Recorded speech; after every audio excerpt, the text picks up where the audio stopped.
Playoff basketball is intense. It's gritty. It's hard. And it appears to be the right ankle of Kyrie Irving. Nets, of course, have had their share of injuries all season long. We lost a great player during the game. It was a big adjustment tonight to play without him. Giannis on the slam. Welcome to the playoffs. Both these teams getting after it. That's typical playoff basketball, physical. Oh, beautiful feed right through the wicket. Love the way the guys play. We just got to keep competing. Giannis up and over the top. Middleton for three. Puts it in. We're very happy, but we got to keep getting better. Hopefully we can go in Brooklyn and take one. Hello, what is going on, everybody? Welcome into First Take on a Monday. I'm Charlie Arnold. We got Freddie Coleman in Bristol joining us, and my girl Monica McNutt right here in studio. Doesn't it feel so good? I could almost reach out and touch. Almost. One day we'll be able to hold hands here. Freddie, we wish you were here with us. But guys, we have a lot to get to because we are coming off some big conference final, semifinal games from last night in the NBA. Unfortunately for the Nets, they are experiencing more of the same from the entire season, really, and that being injuries. The big three down to one in last night's game 4 against the Bucks after Kyrie left the game with a sprained right ankle midway through the second. He went up for a layup, came down hard on Giannis's foot. Now there is the distinct possibility of both Harden and Kyrie being out for game 5. So the load will fall to KD if this is the case, who last night held to 9 for 25 from the field. Here's Steve Nash after the game.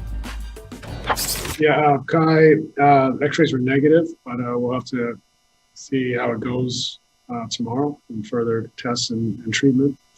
Obviously we lost a great player during the game, which was tough. We all got to pitch in. We all got to play together. We got to move the ball. And I thought tonight we got a little single-minded, looking for Kevin every time.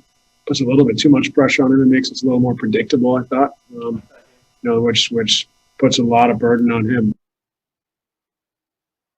All right, final score last night, 107-96. Freddie, we'll start with you here. Can Durant win a game without the other two members of the Big Three? I don't believe so, because you look at that starting five that he has. This is the worst starting five in a playoff game that Kevin Durant has ever been a part of. I mean, think about this. This may be the worst starting five that Kevin Durant's ever been a part of since his first year in Seattle. When you take out a Kyrie Irving and a James Harden, we don't know, even if Kyrie Irving plays in game 5, what kind of compromise situation is he going to be in, because a lot of his games is based on movement. He's got to have that movement, that great handle, that great dribble. And now you have to have Joe Harris and Blake Griffin play out of their minds. I'm not buying that from that standpoint. Unless Kevin Durant scores 81 like a Kobe Bryant did not too long ago, that's the only way that I believe that he'll be able to do that and win a game without those two guys. You're expecting guys who know their roles to go above their roles, and it's great, as Kevin Durant is. Now he's got to be a playmaker, facilitator, leader. Well, we've wondered about that, Kevin Durant, at least I have, from the standpoint of that you don't have to worry about being a leader on the basketball team, because that's why he went to the Brooklyn Nets and why he was suited for that role to be with this team and letting somebody else do that. Well, now that has to fall on him, and he has to do with the guys that I mentioned when it comes to guys that have to play above their roles. So as great as he is, unless he scores like 81 points, I don't believe he can win one game without Kyrie Irving and also James Harden. Who knows, we're going to see those two guys for the rest of this series against the Milwaukee Bucks. You don't think KD can get a single game, Freddie? While No. 81, I know, is a bit of hyperbole, right? Sure.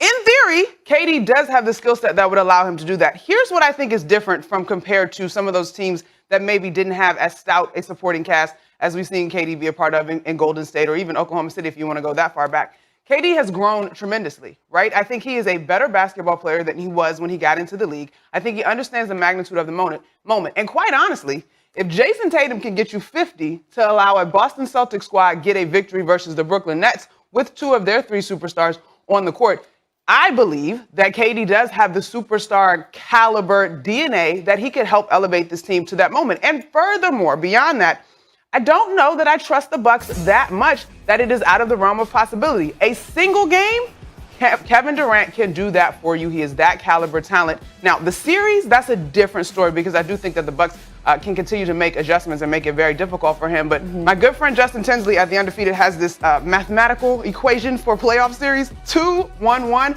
and 2 being your superstar has to carry you and get those 2 wins, and then your supporting cast get that 1-1. If Kawhi Leonard can do it for the Clippers, I think Kevin Durant can get it done for the Brooklyn Nets. Not that it's an easy task, but one game, I think KD can give me that. I'm going to use these numbers. Milwaukee has 2 to Kevin Durant's 1. And those 2 dudes right now, Chris Middleton and Giannis Antetokounmpo, are going to be better than that one with Kevin Durant. That means you're telling me, Monica, that Kevin Durant is going to match their production, which means 68 points. He's not going to be able to do that. And right now, Chris Middleton and also Giannis Antetokounmpo have a better supporting cast right now than Kevin Durant. I'm not trusting that Joe Harris, who's been one for the series so far from the three-point line, is also going to find that touch, especially when everybody's going to load up on Kevin Durant and you're going to have the ability to make shots. And Joe Harris has shown so far in this series that he can't shake loose from that defense. And even when he was been wide open like he was in Game 3, he was not able to knock down shots. Those two guys right now, Giannis Antetokounmpo and Chris Middleton, are not going to face the defensive pressure from the Brooklyn Nets the way that Kevin Durant is going to face from the Milwaukee Bucks defense. Because I know if I'm Milwaukee, if I'm Mike Budenholzer, I'm loading up my defense and saying, Kevin, you're not going to do anything. We're going to double and triple team you, which means that Blake Griffin will have to go back into the hot tub time machine and be Blake Griffin when he won the slam dunk competition. And then Joe Harris is going to have to win the three-point shooting contest running away. That's a lot to ask from those two guys to replace Kyrie Irving and even James Harden, even come near their production, to give yourself a chance if Kevin Durant's going to go above the number that he's going to have to go above to find a way to make sure this is not a 3-2 series and going back to Game 6 down 3-2 against Milwaukee. Freddie, where we agree is that it would be certainly a tall task. And I happen to believe that the Slim Reaper is up to get it done, easy money sniper. But I will say this, how quickly we forget that we are only 2 games removed from the Milwaukee Bucks looking, let's just go with crazy in the first 2 rounds, right? Like, I don't know that I buy that they have completely turned over a leaf and that Middleton and Giannis Antetokounmpo can continue to make up for, 76% of their offensive production. So while I think that we agree in that it being a tall task, I'm not necessarily sold that the Bucks are so fortified that we can't see them have a hiccup that resembles those terrible performances of Game 2. Now, listen, a series is a long, 7 games potentially? So I'm just not that convinced that the Bucks are that stout and locked in the rest of the way. I think Kevin Durant can carry it. Shooters got to shoot to make shots, and shooters have to shoot to get hot. And so for me, Joe Harris, Landry Shamet, Jeff Green obviously back on the floor in the most recent game for the first time in a long time. All those guys have to continue to keep playing. And what we did see from the supporting cast for this Brooklyn Nets squad, in the absence of all 3 of their stars, is that they are willing to play hard. I think some of the nuggets in terms of the wins that this Nets team came without those big 3. Obviously, we know they didn't play a ton of games. So those guys are capable of playing hard and getting after it for you. I am not sold that Giannis and Chris Middleton are so far gone that KD can't catch them. If some of those guys show up just a little bit, he can get Monica, you one, Fred. a little bit.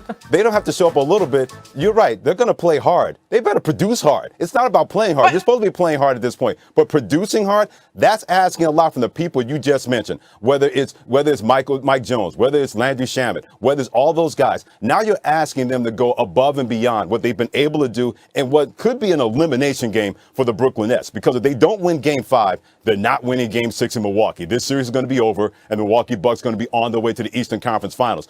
I'm a faithful man, Monica, and I know you're a faithful woman, but that's way too much faith. Out of what the congregation say, the church doors are open. Please help the Brooklyn Nets. Goodness. That's asking a lot of faith of those guys. It is asking a lot. I'm not saying that it's not asking a lot, but every athlete everywhere will say, just give me an opportunity. I'm just not going to rule it out because I'm not sold that the Bucks have turned up this corner and will never look like they're susceptible to catching the L again. That's all I'm saying. You got KD. Give me guys that are going to play hard. The playoffs are a funny thing. We've seen teams jump up and avoid complete sweeps and make it gentleman sweeps and so on and so forth. Give me KD. I've got a chance. That's where I am with it, Freddie.